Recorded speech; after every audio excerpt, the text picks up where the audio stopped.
Welcome to the Among Lionhearts podcast, where we dare to have moxie for what matters. I'm Michelle.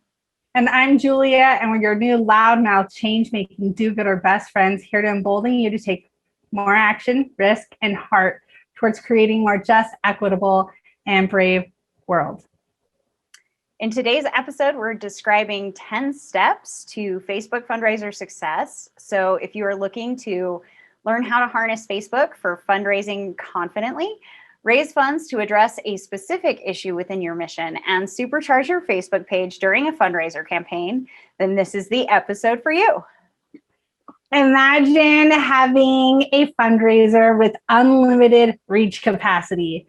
That's also interactive and accessible to all of your donors, and a fundraiser where supporters can donate with just one click. And a fundraiser that has a much higher return in investment than traditional fundraisers.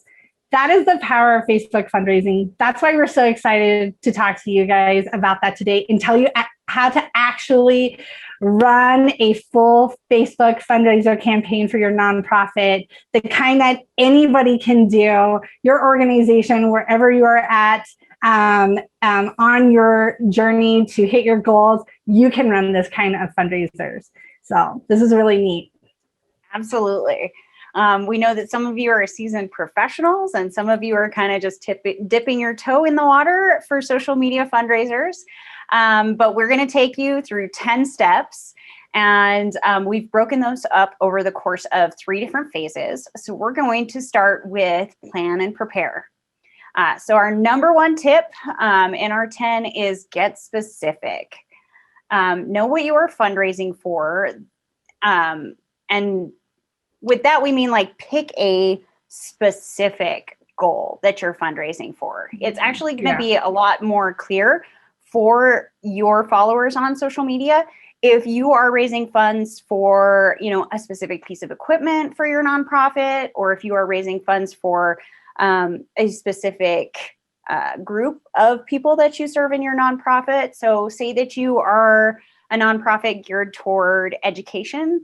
You're maybe going to be doing a fundraiser for school supplies, or if you're a nonprofit who deals in like mental health, maybe you're doing a fundraiser to raise equipment for your therapists, those kinds of things. But get really, really specific, because the more specific you can be about that, the more people are going to feel like this is different. This is something besides your main annual appeal type fundraisers.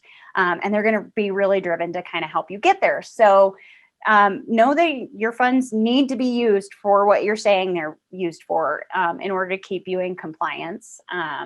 But besides just what you're fundraising for, make sure that you know what is the goal amount, the dollar amount. What is your dollars per donor plan that you're trying to fundraise for? So how many donors do you need to get to that specific goal amount? How long are you going to run your campaign for? We do recommend social media campaigns do really, really well if they're like 6 to 8 weeks, but you could certainly run a very successful campaign in 4 weeks if you have all of your planning and preparation done correctly. And then one more thing to do is check and see if there are matching resources available, because if you are checking to see whether somebody's going to come in, be a big donor, and match some of your other donations, that can really, really drive the success of your campaign. Yeah, every campaign should come with like a match donor, like find somebody, reach out to them to do. Another little tip on that is Facebook. Your Facebook audience is a little bit different than your other donors, right? So we know like your everyday person is usually your audience on Facebook. Look at your stats and your insights and see like what kind of people are part of your online following, and gear that fundraiser around them and your asks. So like if you're a smaller organization, like consider even just asking for $5. And then that way, like how many donors you need to donate $5 to be able to get you to that goal to like get that thing. So keep that in mind. Yeah.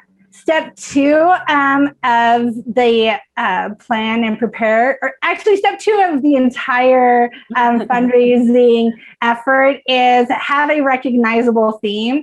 You should have a really catchy title that's short, have unique hashtags that you use for the specific campaign, and then have graphics and photos that are very brand specific. And you kind of even want to make it its own kind of mini brand inside of your brand so that it stands out from your other campaigns and stuff like that. So your supporters automatically see that and know that that's that fundraiser, because your fundraiser should last 6 to 8 weeks and stuff like that. So during that 6 to 8 weeks, hopefully they're seeing lots of content and appeals, and it all has a very specific brand to it, so they automatically within a second know that has to do with your fundraiser, and so before they even read anything. So that's the power of having kind of that recognizable thing. Yep. They can just kind of visually distinguish those posts and that fundraiser content from everything else that they've seen. And because it's different enough, you're catching their attention, which is so important in all things social media. Our step number 3, still in the plan and prepare phase, is content development. So you need to develop copywriting for this specific campaign. Think about, while you're developing your copy, what's the purpose? Where are these going? Where are these donations going to? Try and tailor your copy to make sure that you are communicating an immediate need. There is a reason why this is really important right now. And even if it's something that you do every year about this time of the year, if you can turn some of that copy and the way that you're communicating this message to why this is really important right now, it's going to drive people to feel like they need to get involved right now. It's that sense of urgency, the sense of immediacy. And calls to action within a fundraising campaign are required. Make sure that every post has a specific action that you were asking them to do, whether it be sharing the post about the fundraiser with their followers on social media, whether you're asking them to go and donate, whether you're asking them to contribute in some other way. Make sure that every post and the copy in every post ends with a call to action. Also, try and remember that the donor should be the hero in your campaign. So when we're talking about the hero's journey, the way that you're going to tell a story, because we definitely advocate storytelling when it comes to social media. It's a really effective way to capture people's attention and have them feel emotionally invested in what's happening over at your nonprofit. So remember to make sure that the way that you are telling that story shows that donor is the hero. They're the ones who are going to come in and make a difference. Yeah. I think there is a small little trick to that you can kind of implement. Is never phrase your organization as your cause, our cause. Don't be donate to our charity. Rewrite that and say things like donate to help this happen, kind of a thing. Never refer to your charity as yours, because that puts them outside of the box. One small way to make them the hero outside of yours. That's just a useful copywriting tip in general, is the more that you can use the words you and your and be putting it in ways that they already have ownership in what you're doing, really makes them, feel appreciated before they ever take the action that you're asking them for. It humanizes things to be able to tell it in a story form, and it humanizes it to show them that you are trying to help them be involved with this cause. If they're your followers, they've already liked your page. They already have said what you're doing is important to me. And so your campaign should really be about, this is how you're able to be involved right now in this goal, in this mission that we have at our nonprofit. Video content is a must have. So you need to plan video content. have videos from people who benefit from your mission or volunteers who have been involved in your mission, explaining why they get involved. And just make sure that there's a lot of visual content. We know that 57% of donors who see a video from a nonprofit will go on to donate to that nonprofit. So don't leave video content out. If you're really looking for fundraiser success on Facebook, you want to have video content. And the last piece in the content development step that we have for you is don't compete with yourself. Try and transition all of your content on your social media platform at that moment to the campaign goal. If you have, some posts are campaign goals and some posts are just regular happenings, you're going to confuse people. You really want them to, every time they see your content throughout that campaign, to really be engaging with that content on a way that they can help move that goal forward. And so don't compete with yourself. Don't add extra stuff in there if you can at all help it. Yeah. Some people have like events and stuff like that they want to advertise. Really think hard about moving your campaign either before or after your event, so you have the space, so you're not directing your online viewers all over the place. You have a campaign really should be kind of like a takeover of your social media, where like during that 6 to 8 weeks, it's heavy. You have a direct goal, a direct thing that you're trying to accomplish, and everything like feeds back into that. So absolutely. You have one more step before your fundraiser even starts, and that is don't start until step 4. And that make sure you have all of these checkboxes. So like with your content. So those include, make sure all your visual assets are designed. All of your copy for your posts are written up.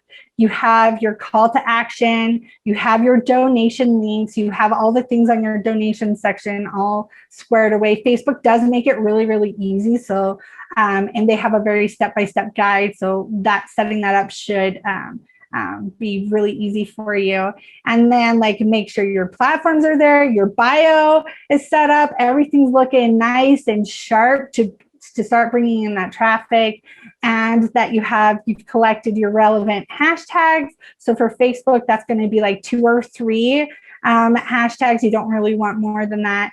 And then make sure you have everything, all of your content planned out and scheduled out. You know what's going live on what dates. You can utilize Facebook Business Suite to schedule those out. And there's also some free platforms out there as well that you can utilize.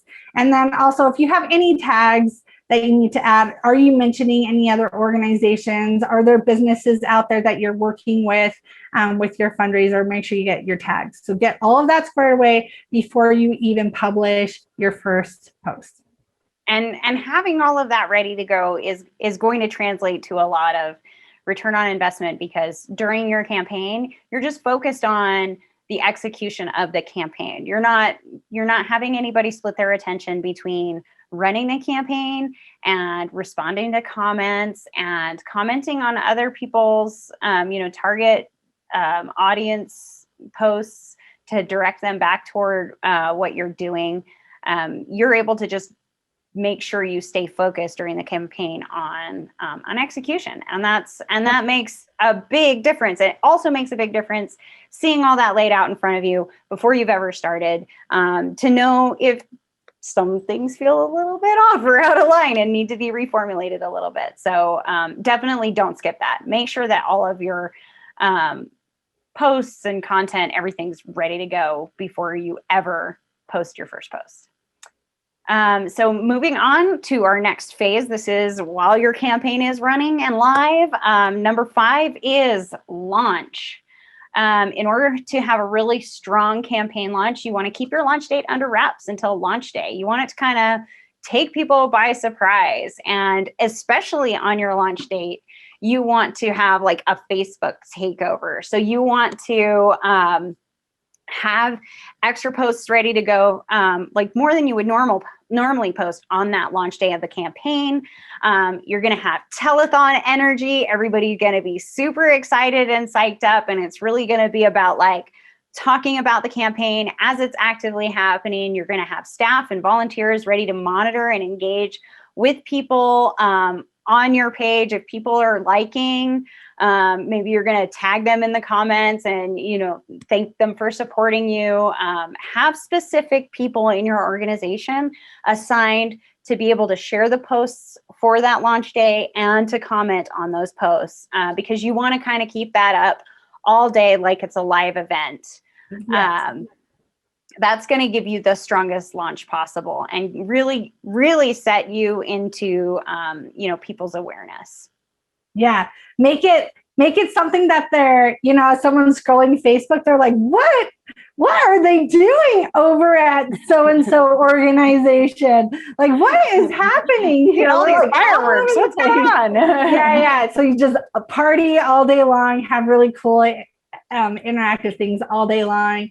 Don't worry if people are not interacting with you. By the end of the day, they will. And they're going to be going back and looking at those things. And throughout the campaign, you know, they can go back and like look at those things as well. I mean, especially if you boost any of those things, that's going to show back up in their feed later on in your campaign. So the step 6 is engage. So most of the work does come in the plan and prepare phase. And this is kind of like the little things you can do to like keep the energy going for your campaign during it. But it definitely is not going to be like a full time day job, you know, doing it. You've already done that. You've done the grueling part. Now it's kind of the fun interactive part. So step 6 is engage with your supporters and keep that momentum going. And like, so ask for shares, ways that you can engage during campaign. For shares, directly asking for shares, contact businesses and ask them if they can share your fundraiser on their pages.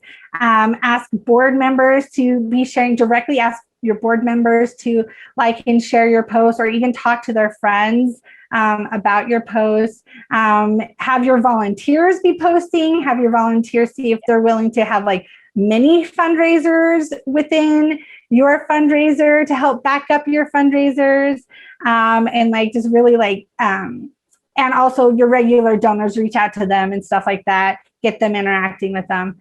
And then another way to engage more people with your fundraiser is reply to all the comments. Doesn't matter what it is, unless it's like really saucy and you've got to delete it.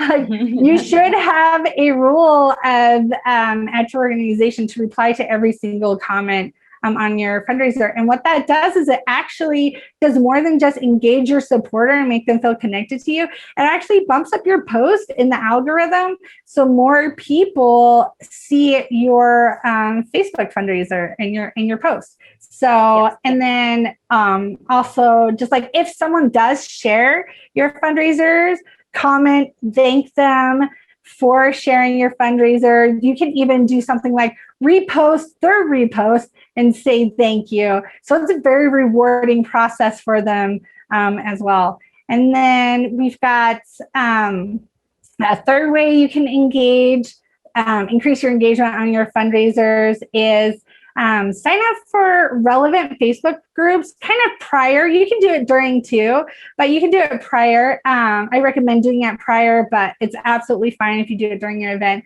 But during your fundraiser, repost some of your content on these groups that your organization is a part of. That's what those groups are there for. And so the more you post on those groups, the more people outside of your organization is going to be exposed to what you're doing and what you're trying to accomplish. And then we have, don't forget the thank you shout outs. After someone has donated, every time someone donates, if you can maintain that with the staff that is available, post thank yous every time someone donates. They're going to love it. And you can just do that like in your Instagram stories if you don't want to like fill your feed full of it, or you can just do that at like the end of the day. Thank you, shout out to these people who donated today and stuff like that. And those little things really hype that engagement up, really gets you at the top of the algorithm. And yeah, you want to keep that momentum going. You don't want it dying out. So yes. And one more bonus tip there, yeah? Oh yeah, one more bonus tip. Good job, Michelle's on top of it. Something really cool that helps really, that I hope to see a lot more organizations do is having live, going live on Facebook. So have like a live event somewhere in your in your campaign. You can do it towards the end, or you can do it in the middle, and just have kind of like, you could have messages from people. You could have going live from like a place. If you're an organization that like has like an international organization, have a live stream from across the world, and so they get this little window and see what like they're raising money for. Or if it's like here here in Utah, or if you're local and you appeal to more local audiences, like have going live at your location, and so people are feeling like a direct link. It is super powerful. And then end that live stream by like having to ask, don't forget to donate. Don't forget to donate to here, because it's going to raise this thing for these people. Like, and by doing that, you're creating this digital connection that is really human and is really special. So take advantage of technology. It's really, really neat. We've seen some really cool things come from live stream events for fundraisers. Absolutely. Step number 7 in Facebook fundraiser success is boosting. Let's not neglect boosting. Yeah. So you want to boost the whole time if possible. And, it really is pretty inexpensive to boost, to advertise on Facebook. What I love about Facebook too is, especially if they know you're a nonprofit, sometimes when you're running ads, they'll kick up that ad revenue by offering you like, spend $10, get $10 sometimes. So keep an eye out on that. The more that you boost during the campaign, the more people outside of your followers on Facebook are going to see that. There's a really important mix of both organic and paid reach that you want to kind of hit. But we do recommend that you ramp up your boosting. You're going to increase and boost more near the end of your campaign. If you've got a really, really small budget, then you'll save those boosts to boost your posts near the end of that campaign, when the excitement and that little thermometer of donations is so close to the top. People will compete to bring your goal past the finish line. So remember to be updating frequently just before the campaign ends, and those posts should be boosted. Target your demographics. Who are the people ideally you want to reach? Who are the people you think are going to donate to this? If you've been established for a while on Facebook, you're going to have some analytics that you can look at to see who you're actually targeting. And then also, if you are a local organization, make sure that you're targeting to your location. So don't just have Facebook decide those things. Go in and change the demographics. Make sure you're targeting people by age group, by location. And then one other bonus tip with boosting is, if matching is available, you want to kind of save the matches and keep them under wraps until you hit those high competition times, and make sure that those posts are boosted. So maybe in the middle lull of a fundraiser, you want to announce that you've got somebody who's going to match today, and get people to get really excited at that point. And the more people are interacting with that post, clicking on the links, liking, sharing, commenting, the more people are going to see that ad even in the algorithm for Facebook. So things like double your donation by having days dedicated to those matches is going to be really, really effective in driving home that dollar amount goal that you're after. Yeah. So it's all about user experience. You're creating a fundraising experience to your supporters, and like really keep that in mind. Like, how do we make it a lot more immersive? because you want your fundraiser to feel like it's their fundraiser. You want them to have a really strong connection to your fundraiser and a really strong emotional ownership kind of to your fundraiser and be invested. You want them to be really invested in your fundraiser. So these things just kind of all back that up. Step number 8 is the ramp up. So this is the last step during your campaign process. And don't forget the ramp up. Michelle kind of touched on it a little bit, like with the matching and the boosting really goes into that. Make sure your boosting is a little bit higher in that ramp up. So other ways to like really capture that ramp up is double down on your content. When you see that you're getting closer to your goal, your fundraising goal, you want to really ramp things up to help get it across that finish line. And that can include doubling that content. So people, again, like remember like the launch day where they're like, what is going on? This organization is posting, they're all over my feed. You kind of want that for your ramp up as well. And my recommendation is that if you're an organization that only posts like 1 or 2 times a week, like ramp it up to like 5. If you're an organization that does post every day, that means you need to ramp it up to twice a day, whatever it is, like double what you usually do. If you're an organization that doesn't hardly post at all, you still need to ramp it up to about 5, 1 a day, Monday through Friday, during, at least that last week or the last 2 days, really ramp it up to a couple of posts those last couple of days.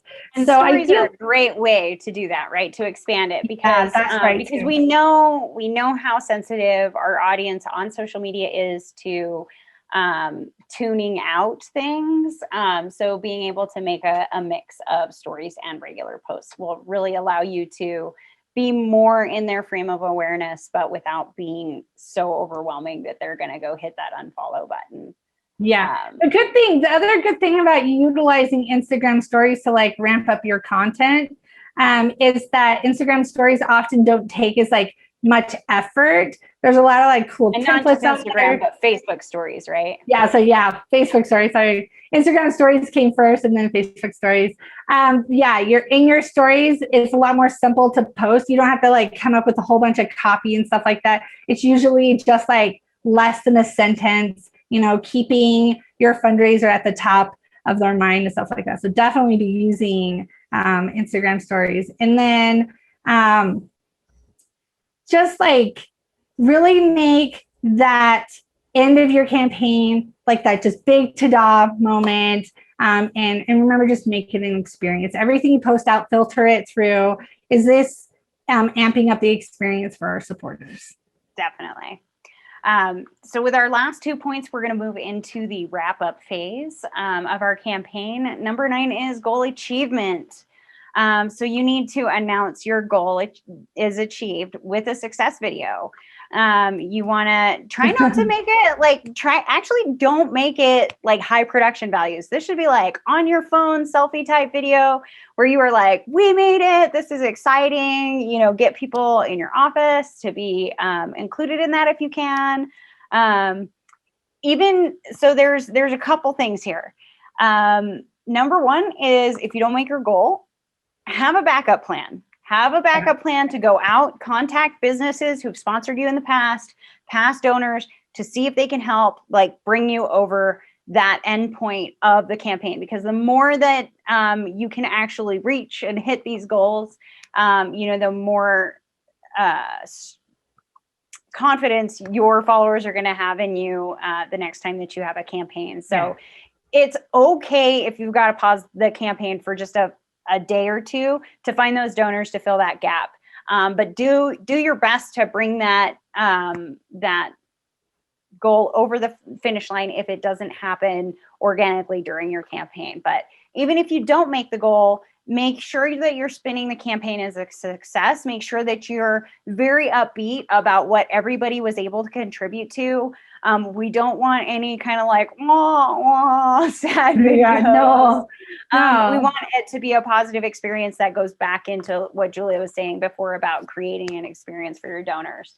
And so make sure that whole goal achievement process is all about being excited about the funds that you raised and all the impacts that they're going to have, right? Yeah, absolutely. And then the very last step in your fundraiser, your Facebook fundraiser, is your follow-up. And ways to kind of do follow-ups is posting the video of your organization, and create posts that show. So like if you're raising money for a very specific item, which I hope you are, because more people donate to those, right? So if they raise money for, like a ballet bar or something like that for your nonprofit dance organization, post ordering the ballet bar, post when that ballet bar gets there, post a time-lapse video of the dance bar being installed. Exactly. It's so rewarding for them. And the next time that you host a fundraiser and stuff like that, they're going to be a lot more excited about being a part of your fundraiser, because it's more than just them giving money. Like they will get so much out of it, and they get to make memories because you're making it such an experience. It's becoming memorable to them. So really be like building up, think about how you're building that relationship with them for like the next time. And then you should always, best practice, send personal thank you notes to every single person who donated. It doesn't matter if it was just $5, they should get a personal thank you, because that $5, any amount that people donate means a lot to them.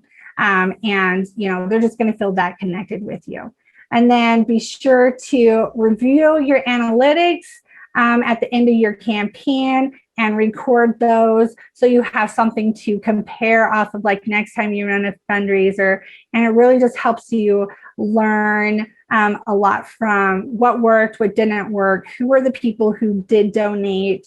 It can even like help you learn things like, these people were not interested in donating, so like how can we appeal more to them, kinds of things. So your first Facebook fundraiser, really think of it as like, you're going to put a whole plan together, you're going to launch it, and you're going to try your best to set yourself up for success. But really, like, you're going to learn a lot from your first Facebook fundraiser. So don't be worried if you miss the goal, or like some content landed flat, nobody's saying anything. Take notes on all of those things. Learn from it, pivot, and your next fundraiser is going to be even that much better. The educational opportunity is priceless. Yes. All right. So to the takeaways for today, our podcast in a minute for this episode of 10 steps to a successful mini Facebook fundraiser campaign, where podcast in a minute is where we break down our usual episode length into a brisk 1-minute clip for your busy consuming pleasure. So the 10 fundraising steps are broken down into 3 stages: planning and preparation, during your event, and the wrap up. Before your fundraiser starts, you want to plan and prepare by getting specific about what you're raising money for. Create a recognizable theme that will increase attention and set your campaign apart. Develop your content and messaging before you start your campaign, and do not start your campaign until all of your content assets have been assembled, polished, and scheduled out. During your event, you want to focus on maintaining the momentum of the fundraiser. Step 5 is launching your campaign with a Facebook takeover launch day. Step 6 involves engaging with your audience. And step 7, boost your content so more people outside of your followers will see your fundraiser. Step number 8 during the event phase is to remember to ramp up all of your online efforts and engagement to bring that fundraising goal to the finish line. Lastly, steps 9 and 10 help you wrap up your event, with step 9 recognizing and celebrating that goal achievement with your online supporters. And lastly, step 10 is remembering to show your appreciation with thank you notes and continued updates. If these topics interest you, you're going to want to watch the full episode. Hopefully this is you watching the full episode or listening to the full episode. But if you're joining us and just watching this clip, there are so many more goodies in the full episode that you're going to want to know about to really make your fundraising, your Facebook fundraiser a success. And if you're feeling really overwhelmed with doing a Facebook fundraiser, Michelle and I are always here to help. You can absolutely reach out to us and partner with us to help you run your Facebook fundraisers. That's what we do. And we are really passionate about seeing nonprofits be really successful and get the funding that they need to keep doing the good that they're doing. Our do-gooder feature of the month, this month is National Make a Difference for Children Month. So in honor of this, we are featuring One Nation Walking Together, an organization that serves the day-to-day needs of Native peoples in 8 states across the Western United States. Their focus is on striving to make a positive impact in the lives of Native Americans, a people who are greatly underserved and misrepresented. One Nation Walking Together is an organization about people helping people, not a cause. By addressing the specific needs of each community they serve, One Nation is able to be more than a dump and run charity. They deliver the basic necessities of life while uplifting the lives of the most impoverished people in our country. In serving their mission, they consistently fill 53-foot semi-trucks that deliver more than $1 million worth of donated goods to reservations each year. One Nation Walking Together provides hope and services for between 30 to 40,000 Native Americans in Colorado and 7 other surrounding states. We had the pleasure of interviewing their executive director, Kathy Tersey, in our July 1st episode. We do encourage you to cue that episode up so you can hear about all the amazing work they're doing, as well as some lessons learned that Kathy was generous enough to share. And don't forget to nominate a nonprofit to be featured. We feature a different nonprofit every month, and you can leave your recommendations or nominations in the comment. You can contact us on Facebook. You can drop us an email at hello@amonglionhearts.com, or just try and tag us on Messenger or Instagram, whatever way works for you. Let us know, because we love to share stories of amazing do-gooders. Yeah. All right, so our do-gooder hype up message for today's episode is those who are happiest are those who do the most for others. It's by Booker T. Washington. Among Lionhearts is a socially conscious marketing agency where we specialize in social media management and influencer marketing for the unique needs of social enterprises and charities. Let our team of experts manage your social media workload for you so you can get back to doing more good. Remember, every small act of courage, no matter how small, is not actually small at all. You, my dear, are standing among Lionhearts.